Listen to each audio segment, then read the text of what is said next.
نحمدہ و نصلی علی رسولہ الکریم اما بعد فاعوذ باللہ من الشیطان الرجیم بسم اللہ الرحمن الرحیم۔ ناظرین کرام، اس ویڈیو میں ہم آپ کو کسی کے دماغ کو قابو کرنے کا وظیفہ بتائیں گے۔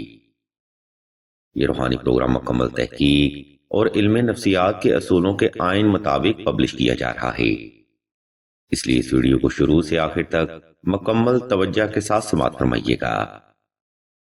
محترم سامعین، جیسا کہ آپ سبھی جانتے ہیں کہ ہیومن باڈی کو دماغ کنٹرول کرتا ہے، اور اگر اس دماغ کو آپ کنٹرول کر لیتے ہیں یا کسی کے دماغ پر قابو پا لیتے ہیں تو آپ اس انسان کے دل و دماغ، وہم و گمان، خیالات و نظریات اور سوچ و فکر پر بھی مکمل طور پر کنٹرول حاصل کر لیتے ہیں۔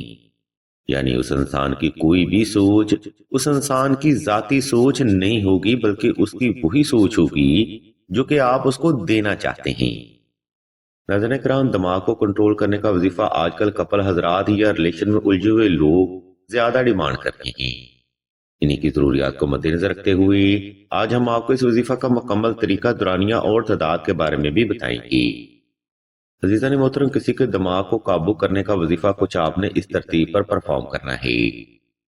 یا حب عالم حاضر کربت کاف ککرا کا، یا کویو، یا جبارو، یا کہارو۔ یہ ایک نوری عمل ہے جس کی برکت سے آپ سامنے موجود انسان یا اپنے مطلوبہ انسان کے دل و دماغ میں چھپی ہوئی باتوں کو بھی بآسانی جان سکتے ہیں۔ اس وظیفہ کو آپ نے 2 رکعت صلاۃ الحاجت نفل اور حسب توفیق صدقہ دے کر ہی شروع کرنا ہے۔ نمبر 2، مائنڈ کنٹرول میتھڈ آپ نے خاص تنہائی میں اختیار کرنا ہے تاکہ آپ کی توجہ اور کونسنٹریشن اپنے مقصد سے غافل نہ ہونے پائے۔ یاد رہے، یہ کونسنٹریشن اور توجہ ہی ہوتی ہے جو کہ مطلوبہ انسان کے دماغ پر آپ کی پوزیٹیو انرجیوں کو اثر انداز کرتی ہے۔ جب آپ کی کونسنٹریشن اپنے مقصد سے غافل ہو جائے تب آپ کو پوزیٹیو نتائج حاصل نہیں ہوتی۔ نمبر 3، کسی کے دماغ کو قابو کرنے کا وظیفہ آپ نے صاف ستھرے کپڑے پہن کر اور خاص خوشبو لگا کر ہی کرنا ہے۔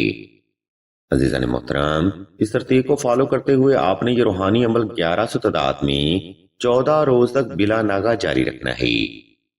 خیر، اب ہم ویڈیو کے دوسرا حصہ کی جانب بڑھتے ہیں اور آپ کو اس وظیفہ کا مکمل میتھڈ وضاحت کے ساتھ سمجھاتے ہیں۔